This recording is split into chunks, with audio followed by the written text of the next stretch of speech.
Yogesh train की general bogie में birth seat पर सोया हुआ था।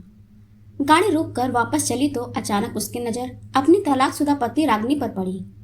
पता नहीं कब वह उसके सामने वाली सीट पर आकर बैठ गई थी।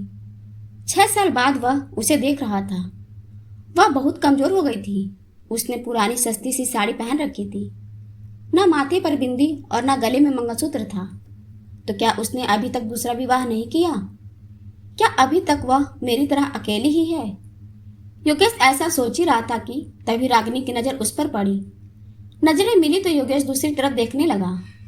फिर पता नहीं योगेश के दिमाग में क्या आया कि वह सीट से नीचे उतर आया और रागिनी के पास बैठे लड़के से कहा कि वह ऊपर वाली सीट पर चला जाए। लड़का मान गया। तब योगेश रागिनी के पास बैठ गया। बैठते ही योगेश बोला, रागिनी कैसी हो? रागिनी ने नजर न मिलाते हुए खिड़की की तरफ देखते हुए बोली कि मैं ठीक हूँ, और आप? योगेश बोला, मैं भी ठीक हूँ और कानपुर जा रहा हूँ।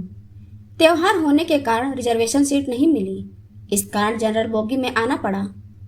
तुम कहाँ जा रही हो? वह बोली, मैं भी कानपुर ही जा रही हूँ।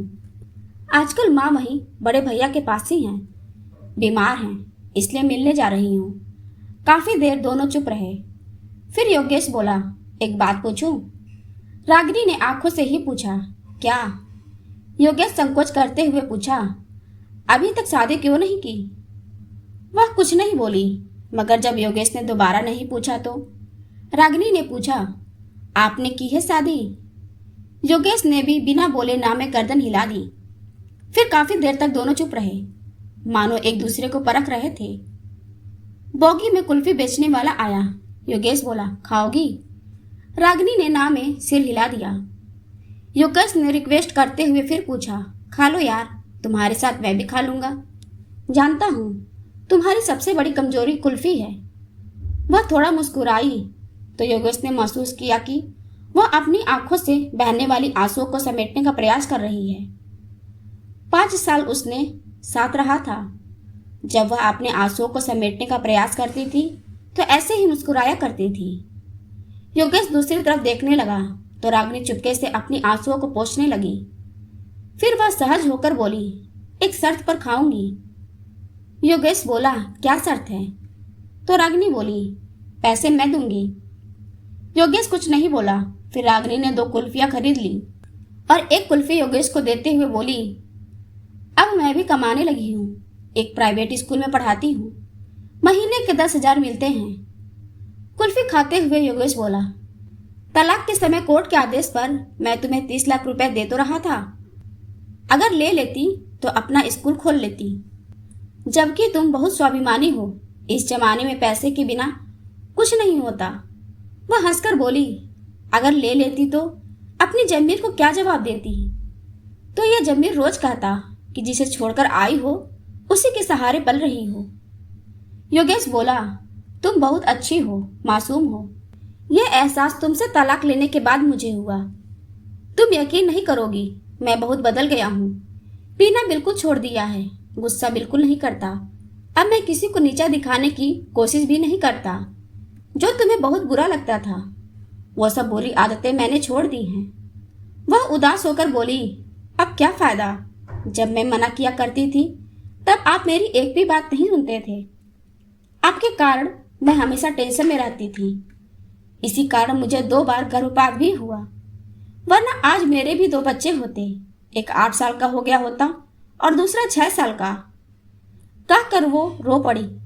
बच्चों की बात पता चली तो योगेश के भी आंखों में आंसू आ गए, लेकिन वह पुरुष था तो आंसुओं को पलकों तक पहुंचने से पहले ही पी गया और बोला, कभी कभी लगता है मैं बहुत बुरा आदमी हूँ। मैंने कभी रिश्तों की कदर नहीं की, उसी की सजा झेल रहा हूँ। आज बिल्कुल अकेला हो गया हूँ। अब माँ भी नहीं रही। माँ के ना होने पर रागिनी को बड़ा दुख हुआ और बोली, माँ को भली चंगी छोड़कर आई थी, उनको क्या हो गया था? इस बार योगेश भावुकतावश अपने आंसुओं को नहीं रोक पाया और बोला, वो तुम्हें हर दिन याद करती थी, बोलती थी बहू को वापस ले आओ, बोलती थी बहू को वापस घर ले आओ। मैं उन्हें कैसे समझाता कि तलाक के बाद बहुएं वापस घर नहीं आती। फिर दोनों के बीच चुप्पी छा गई थी। कानपुर स्टेशन आने वाला था। योगेश बोला, वापस कब जाओगी? रागिनी बोली, आज रात यहीं रुकूंगी, कल की सुबह की ट्रेन से वापस जाऊंगी। फिर वहीं खड़ी हो गई। योगेश भी खड़ा हो गया और पूछा, कितने बजे वाली ट्रेन से वापस जाओगी? रागिनी बोली, हम गरीब लोग हैं, रिजर्वेशन नहीं करा पाते हैं, जनरल डिब्बे में सफ़र करते हैं, इसलिए जो भी ट्रेन मिलती है टिकट लेकर चढ़ जाते हैं। इतना कहकर वह नीचे उतर गई। योगेश अपना सूटकेस संभालता हुआ उसके पीछे लपका और बोला, अगर मैं रिजर्वेशन की 2 टिकटें ले लूं तो मुझे पता है कि तुम मेरे साथ नहीं चलोगी, लेकिन मैं तुम्हारे साथ सफ़र करना चाहता हूँ, जनरल में ही चल लूँगा। बताओ कितने बजे यहाँ आओगी? रागिनी ऑटो में बैठती हुई बोली, 9 बजे यहाँ मिलूंगी। फिर उसके देखते देखते ऑटो आंखों से ओझल हो गया।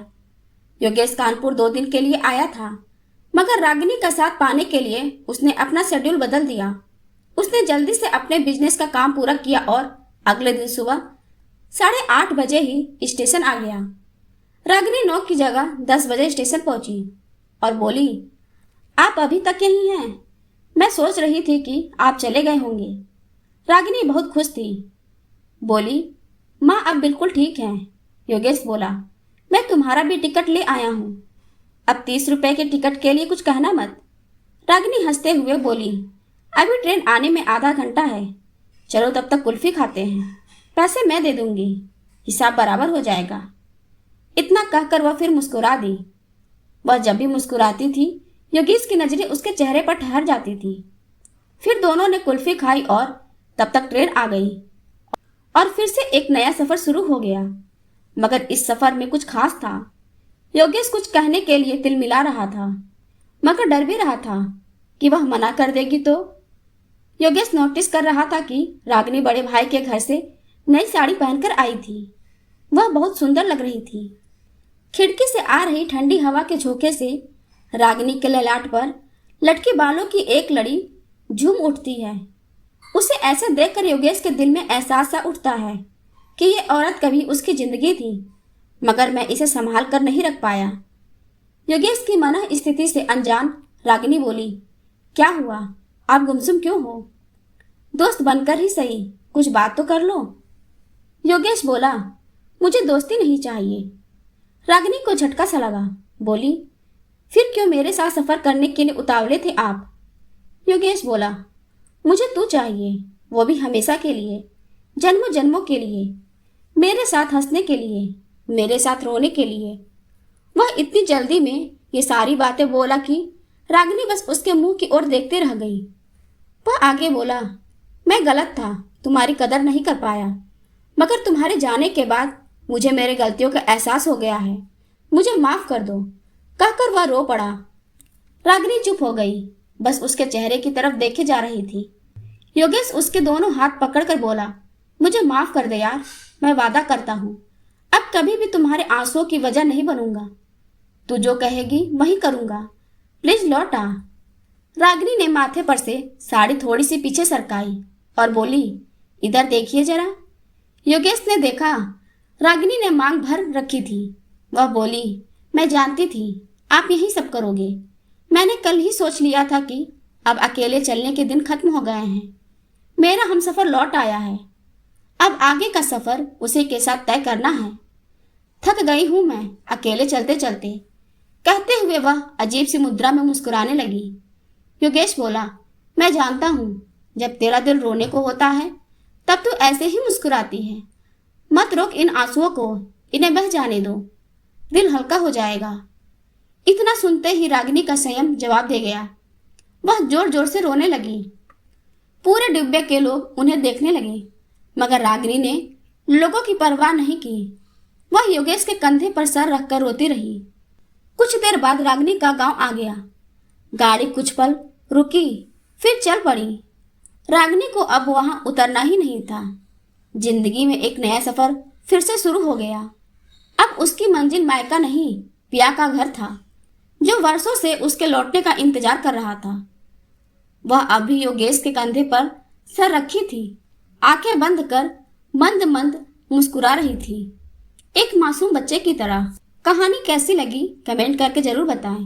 कहानी अच्छी लगी हो तो वीडियो को लाइक करें, शेयर करें और सब्सक्राइब करना ना भूलें।